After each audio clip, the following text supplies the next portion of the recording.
Halo semuanya, coba lo lihat dua video ini. Ini video orang yang pertama, dan ini video orang yang kedua. Mereka berdua itu sama-sama nggak kedengeran ngomong apa, tapi kalau misalkan gue tanya ke lo, dari kedua orang ini, mana yang kelihatan lebih meyakinkan? Kalau misalkan lo bilang yang kedua itu kelihatan lebih meyakinkan dan layak dipercaya, maka di video kali ini, gue bakal ngebedah total.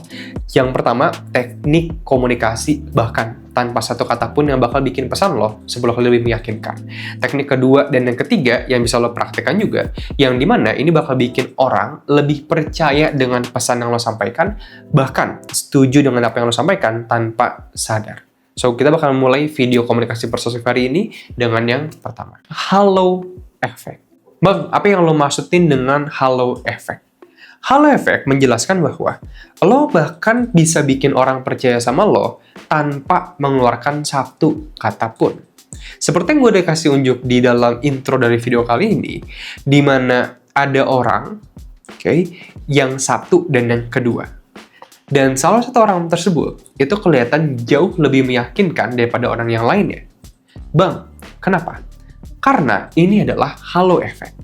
Halo effect itu menjelaskan bahwa ketika lo pakai penampilan yang menarik, orang bakal lebih yakin, lebih percaya, lebih menganggap lo orang yang kompeten, dan lo bakal lebih dihargain oleh orang di sekitar lo. Dan bang, coba jelasin lebih mendetail lagi apa sih penampilan menarik itu. Penampilan menarik adalah ketika lo itu menggunakan pakaian yang menarik, jadi rapi, seenggaknya profesional. Lo pakai, ibaratnya kalau di jam tangan pakai jam tangan, lo pakai celana yang rapi, sepatu yang rapi, rambut lo rapihin, semua lo rapihin. Dan ketika lo ngomong, lo menggunakan hal-hal kayak misalkan gerakan tangan, lo juga ngomong dengan yakin tanpa pakai kata-kata pengisi kayak ada jeda antar kalimat lo, dan lo ngomongnya itu rapih dan terstruktur. Ketika lo menggunakan halo effect ini dengan penampilan, tanpa pakai kata-kata pengisi, cara bicara lo, alur bicara lo, orang itu gak perlu tahu kok isi argumen lo itu apa. Mereka bakal lebih yakin. Karena udah ada pengaruh halo effect dalam argumen tersebut. Oleh karena itu, ini sering menjelaskan kenapa orang yang pakai jas seringkali lebih meyakinkan daripada orang yang sebenarnya lebih berpengetahuan tapi cuma pakai kaos. Karena itu disebut sebagai halo effect dalam konsep psikologis manusia.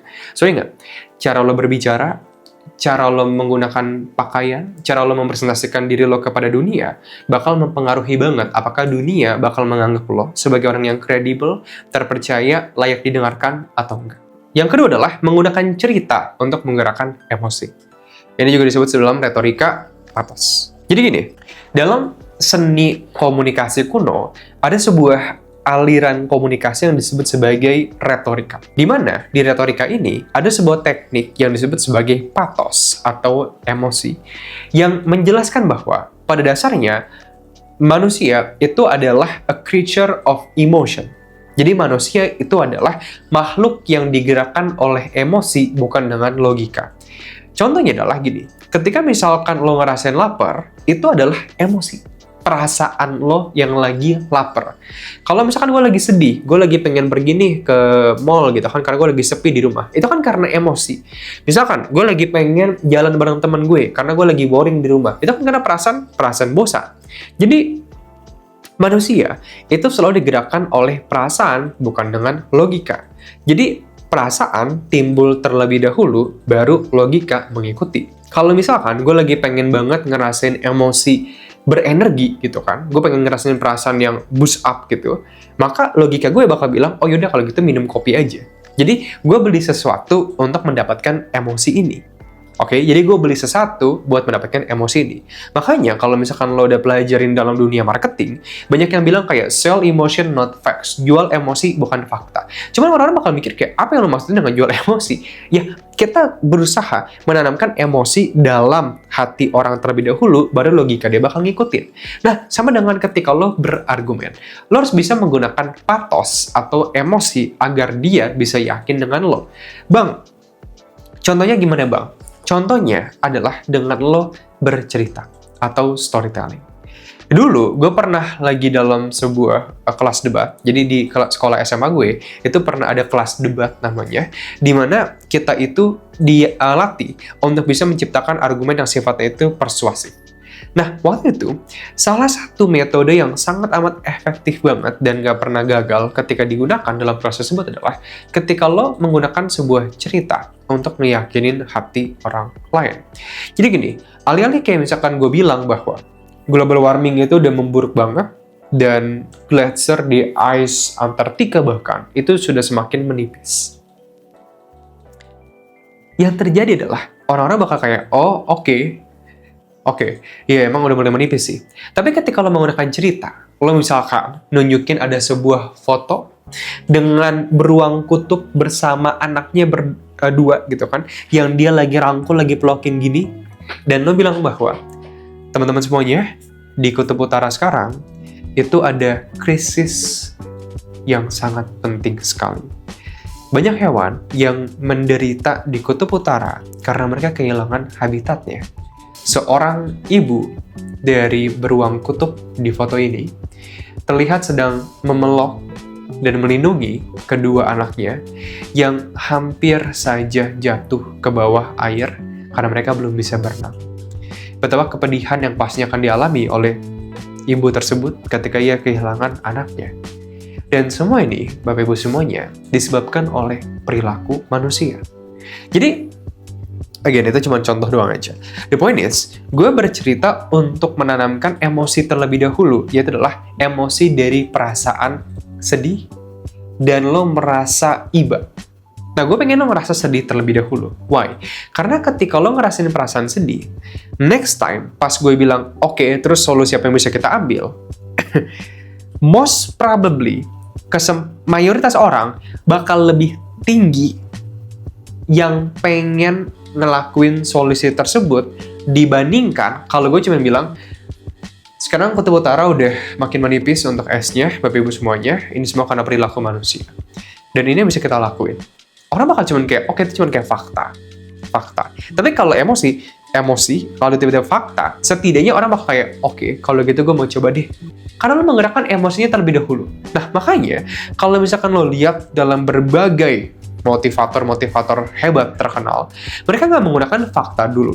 Mereka bercerita tentang latar belakang mereka, yang pernah susah lah, yang pernah apa segala macam. Untuk apa? Untuk menggerakkan emosi lo terlebih dahulu. Untuk menciptakan emosi bahwa, oke, gue bisa kayak dia. Gue pengen bisa kayak dia. Gue pengen semangat. Gue pengen apa? Jadi lo menciptakan emosi terlebih dahulu. Nah, Bang, cara terbaik buat menciptakan emosi dalam pikiran orang itu gimana, Bang? Dengan storytelling atau bercerita.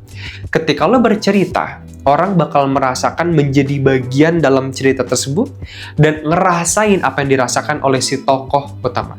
Dan fun fact, lo nggak harus cerita yang terlalu berlebihan banget kok, yang kayak super duper bagus banget. No, cuman sekedar bercerita simple doang aja. Alih-alih lo bilang fakta kayak Bandung itu adem banget, lo bercerita kenapa Bandung itu adem. Gue pernah pergi ke Bandung, waktu itu bareng nyokap gue. Pertama kali pas gue keluar dari hotel, itu suasananya adem, dingin banget. Dan ini kenapa? Mendukung juga paper penelitian bahwa baru lo nyelesain faktanya. Tapi lo menggunakan cerita sedikit untuk dapetin perhatian dan perasaan dari orang di depan lo. So, itu untuk yang kedua, karena gue bakal lanjut ke yang ketiga. Teknik yang ketiga, ini gue sebut sebagai the optimization of ethos and logos. Jadi gini, ketika kita mulai presentasi, misalkan, kita sering kali cuma bilang, oke, halo semuanya, nama gue Jason. Pada kali ini kita bakal ngebahas untuk bagian dari yang ini. So, di ini kita udah ada A, B, C, D, F, G. Jadi cuma sekedar kayak gitu doang aja. Nah, kalau misalkan di yang kedua kita ngebahas tentang emosi, sekarang yang ketiga kita perlu ngebahas tentang logos dan ethos, atau logika, kurang lebih. Jadi gini, kalau orang mau percaya sama lo, maka orang perlu mempertanyakan dua hal. Satu, ini sumber informasinya dari mana? Kredibel atau enggak? Dan yang kedua, lo siapa sebagai pembicara kali ini? Kalau misalkan gue bilang kayak gini doang ke lo, halo semuanya, nama gue Jason. Pada kali ini gue bakal ngebahas tentang halo effect. Ini adalah metode yang dijelaskan dalam konsep psikologis, bla bla bla bla. Kalau yang kedua, gue ngomong kayak gini. Halo semuanya, nama gue Jason. Gue udah memperdalam dan mempelajari komunikasi selama kurang lebih 6 tahunan. Gue udah ngebantu 1.200 orang lebih dari seluruh Indonesia untuk lancar berkomunikasi dalam 30 hari. Dan dalam kali ini kita bakal ngebahas tentang konsep psikologis halo efek yang pertama kalinya ditemukan di Harvard University oleh dokter psikologis apa-apa. Padahal pesannya kurang lebih sama. Cuma gue tambahin sedikit perintilan-perintilan informasi yang bikin lo tuh lebih yakin dengan apa yang gue sampaikan. So bang, terus yang tadi lo lakuin itu apa bang? Pertama kali, ketika lo mulai memperkenalkan diri lo, sampaikan lo itu siapa. Udah belajar di aspek tersebut berapa tahun, memperdalam kerjaan tersebut berapa lama, proyeknya berlangsung berapa lama, atau misalkan lo udah ngebantu berapa banyak. Misalkan kalau gue adalah seorang saintis, gue bisa bilang kayak, halo semuanya, nama gue Dr. Jason, project kali ini udah gue teliti kurang lebih 10 tahunan, dan udah berhasil nurunin kadar global warming sebanyak 1% di seluruh dunia. So, gue bakal mulai penjelasan project kali ini. Itu udah cukup banget untuk kredibilitas dari diri lo. Berikut adalah, lo bakal nanya atau menyatakan sumber informasi dari yang lo sampaikan itu dari mana? Apakah dari paper penelitian ilmiah, dari lembaga yang terpercaya, kayak misalkan dari Stanley Academy, dari mana, gitu kan. Intinya, lo pengen bikin orang yakin dengan sumber informasi lo. Nah, ketika lo ngelakuin 3 hal ini aja, ini bakal bikin pesan lo kedengeran jauh lebih meyakinkan dan persuasif. Kalau misalkan lo pengen investasi skill komunikasi lebih lanjut, bisa berkomunikasi tanpa rasa gugup, gegap, belibet, bahkan bisa ngasihin skill komunikasi, kayak berretorika, leadership communication, sales communication, memahami psikologi di balik komunikasi, storytelling, dan masih banyak banget lainnya, lo bisa cek program gue namanya Communication Mastery. Di sana lo bakal pelajarin semua skill ini dalam 20 jam lebih pembelajaran intensif yang semuanya bakal di-cover juga dalam 30 days result guarantee. Yang kalau misalkan dalam 30 hari ke depan lo ngalamin perubahan apapun dalam kehidupan komunikasi lo, tenang aja, uang lo bakal dibalikin 100%. So, nggak ada risiko sama sekali untuk investasi komunikasi seumur hidup lo kali ini. Kalau misalkan lo pengen cek program ya, lo bisa cek aja linknya di pin komentar di bawah. Thank you semuanya. See you, bye-bye.